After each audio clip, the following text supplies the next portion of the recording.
một đoạn video làm giả về Tổng thống Donald Trump, được chiếu trong cuộc họp của những người ủng hộ ông Trump tại khu nghỉ mát Trump National Doral Miami Resort do ông Trump làm chủ. Thì người ta thấy hình ảnh của Tổng thống Donald Trump giả, bắn, đâm người trong giới truyền thông và các đối thủ chính trị của ông. Trong các hành vi bạo động trong nơi gọi là Church of the Fake News, tức là nhà thờ tin giả, thì nhân vật Trump kia đã đánh vào gáy của cố thượng nghị sĩ John McCain, rồi đốt đầu của thượng nghị sĩ Bernie Sanders. Đây không phải là lần đầu tiên khuyến khích bạo động nhắm vào giới truyền thông. Trong đoạn video, rõ ràng là họ cảm thấy thích thú khi phổ biến, nhưng đây là đoạn video có nội dung tệ hại nhất. Nữ phát ngôn viên Tòa Bạch Ốc là bà Stephanie Grisham nói rằng Tổng thống Trump chưa xem đoạn video này. Tuy nhiên, căn cứ theo những gì ông nghe được, thì ông sẽ mạnh mẽ lên án đoạn video này. Tổng thống Donald Trump, ông công khai thường hay nói chỉ trích truyền thông là fake news, kẻ thù nhân dân, vân vân. Bây giờ có một số người ta chỉ trích ông, người ta nói rằng là những người ủng hộ ông làm cái này đi quá trớn. Mà đây không phải là lần đầu tiên, đúng không? Đã có những phim như ông đánh bốc rồi cái đánh này đối thủ giỡn được, nhưng mà cái này nó là đi quá đà.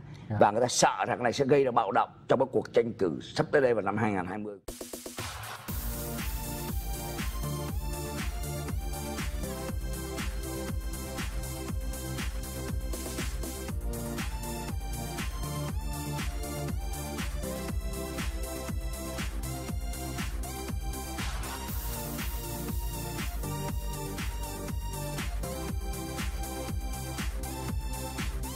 The official presidential tweet is an old wrestling video takedown with businessman Trump, doctored with the CNN logo covering the face of his victim. One face of the media, pummeled in the world of fake wrestling. Outrage even from Republicans immediately. The President of the United States is inciting violence against the free press.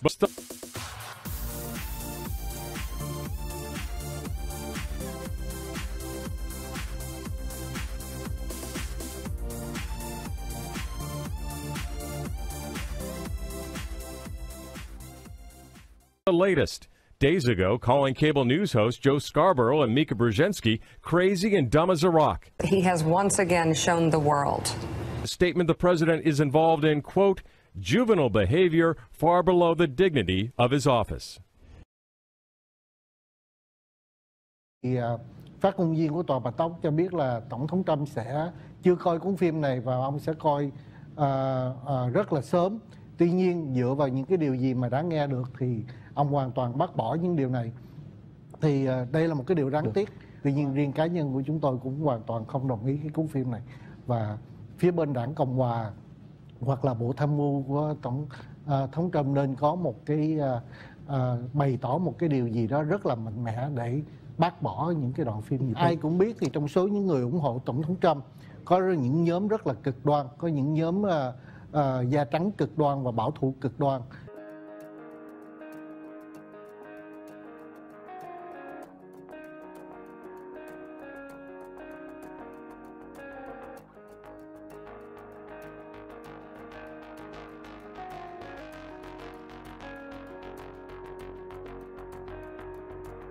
One person was seriously hurt.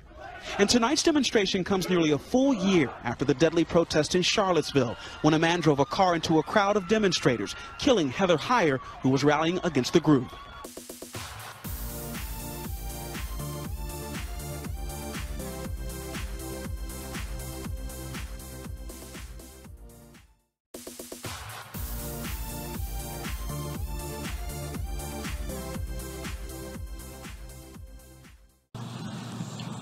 In the United States, my administration has made clear to social media companies that we will uphold the right of free speech.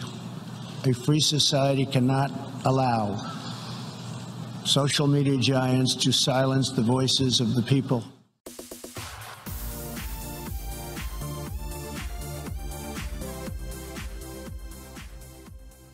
President Trump has blasted what he calls fake news. It truly is the enemy of the people. The enemy of the people? They are the enemy of the people.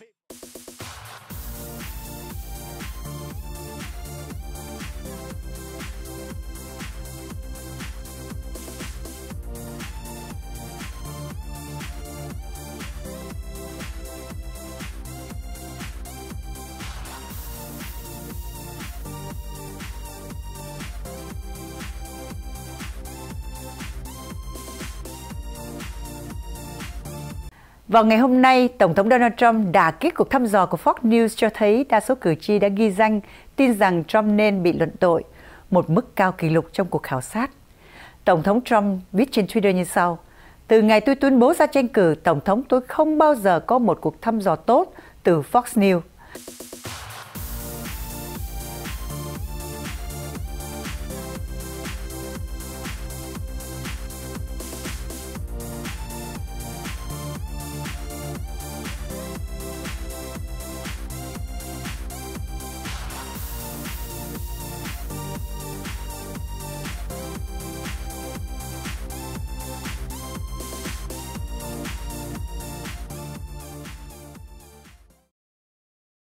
Trong số những người được khảo sát, 51% cho biết họ muốn Trump bị luận tội và bãi nhiệm.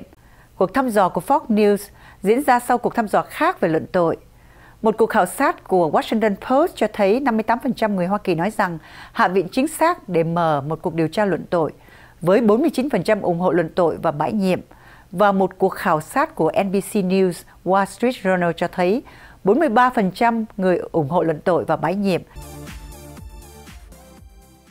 The president himself this week bashing Fox News yet again, urging his supporters to stop watching the channel, to quote tweet, "Fox isn't working for us anymore." Well, And my worst polls have always been from Fox, and I'm not happy with it. First of all, Mr. President, we don't work for you. I don't work for you. My job is to cover you, not fawn over you or rip you. Just report on you, to call balls and strikes on you. My job, Mr. President, our job here is to keep the scores, not settle scores. Now, in my case, to report the economic numbers when they're good and when they're bad, when the markets are soaring and when they're tumbling, when trade talks look like they're coming together and when they look like they're falling apart. It is called being fair and balanced, Mr. President, yet it is fair to say you're not a fan when that balance includes stuff you don't like to hear or facts you don't like to have questioned. You're only human, I get that. Who likes to be corrected? But you are the president. It comes with the job, just like checking what you say and do comes with my job. After all, I'm not the one who said tariffs are a wonderful thing. You are. Just like I'm not the one who said Mexico would pay for the wall. You did.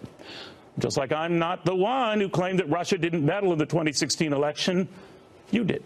Now, I'm sorry you don't like these facts being brought up, but they are not fake because I did. What would be fake is if I never did. If I ignored all the times you said you loved your old Secretary of State, Rex Tillerson, until you didn't. Had no plans to dump your Homeland Security Secretary until you did. Called Chinese President Xi Jinping an enemy just last week and a great leader this week. Sometimes you don't even wait that long. Last week, you expressed an appetite for background checks before arguing just hours later our background checks are already strong.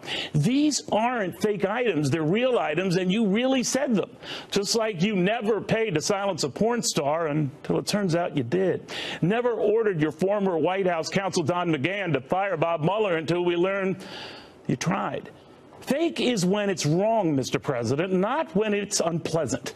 Just like it isn't and wasn't fake when you said the Access Hollywood tape wasn't real when it was, or that you inherited an oppression from Barack Obama when you didn't, or that you ripped quantitative easing when he was president, but are furious the Federal Reserve isn't doing the same for you now that you're president. You're entitled to your point of view, Mr. President, but you're not entitled to your own set of facts. Now, we can argue over whether you ever wanted to buy Greenland or disrupt hurricanes with nuclear weapons, but where seeds are planted, doubts are sown. You're right to say the media isn't fair to you, that they're more inclined to report the bad than anything good about you. So it is no surprise you're frustrated that more aren't in line with you, and that everyone at Fox might not be in lockstep with you. You might even think that those who are work for you. They don't. I don't. Hard as it is to fathom, Mr. President, just because you're the leader of the free world doesn't entitle you to a free pass. Unfortunately, just a free press. Good night.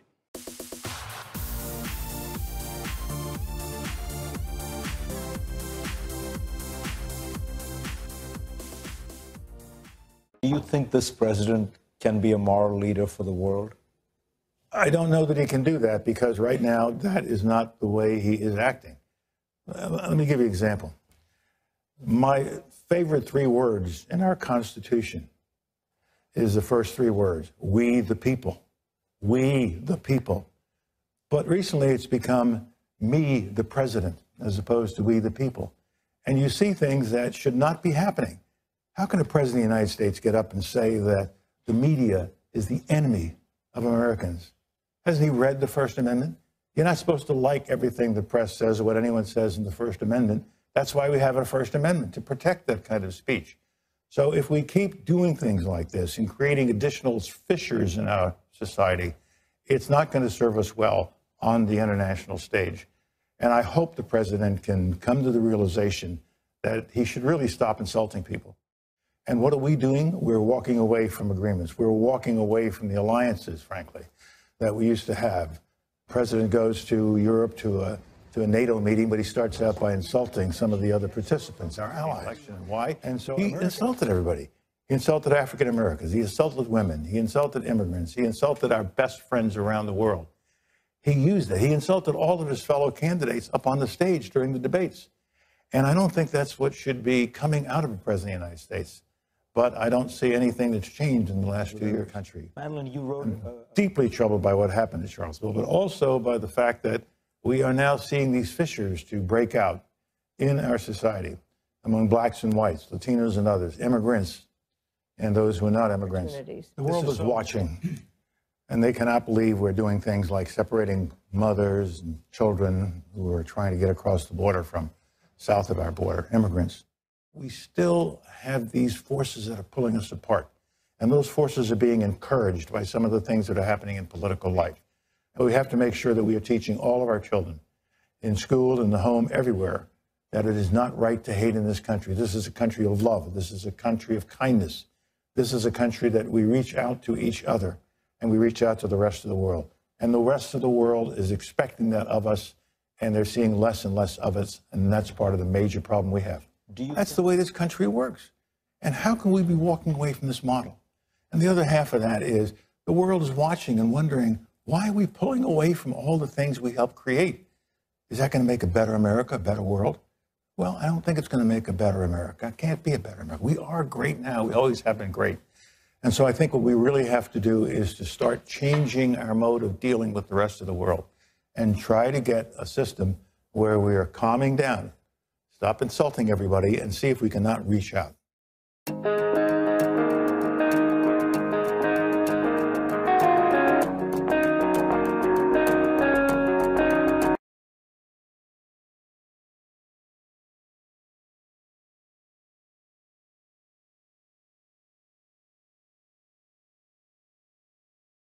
And you need leaders that can bring us together for common answers instead of leaders that exacerbate those divisions. And I see that in a number of countries in Europe, Hungary, Poland, Turkey, and then in the Philippines, Venezuela.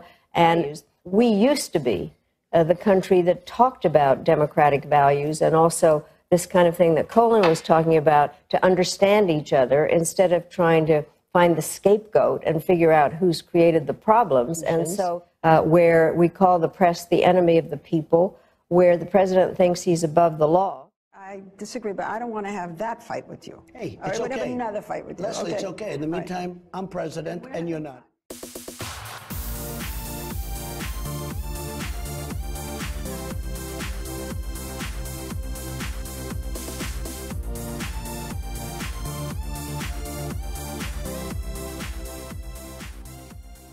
So we worship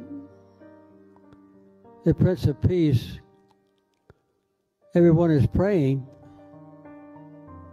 but nobody's listening to what God is saying. That has resulted, as Marianne said, in a great increase in authoritarian governments that are becoming much more defensive, not only of people from foreign countries, but also from opposing political parties. And the gross personal attacks on one another